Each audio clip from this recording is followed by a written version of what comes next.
พี่น้องเอ้ยเป็นตาสะออนส่วนยางจักคงไปหุ่นแหละ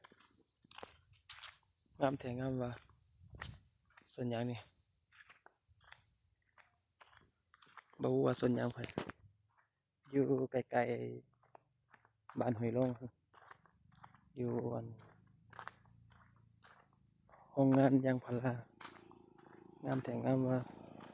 ตอนเด็กน้อยเฮายังมานี่ต้นน้อยๆต้น9 ปี10 11 ปีหลังนี่ต้นน้อยๆอันนี้นะน้อยๆสำนี้ก็จะปลูกใหม่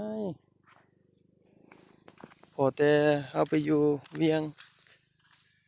ปลายปี11 ปีกลับมานี่เข้าจนปาดหมดแล้วงามแท้งามว่า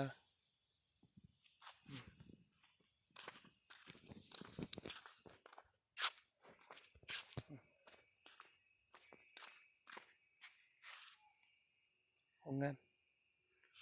อันนี้บ้านห้วยลงเก่างามสุดเลยต้นยางนี่แบบใหญ่แบบสม่ำเสมอทีนี้นะโอ้พอได้มียางหลายนี่คือสิร้อยแล้วปีนี้นะ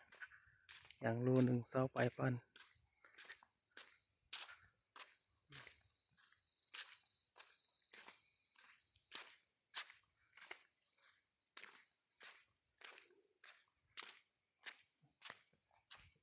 โอ้ตัวยุงปลาก็หลายเด้อยู่นี่นะอันนี้บ้านห้วยลงเก่า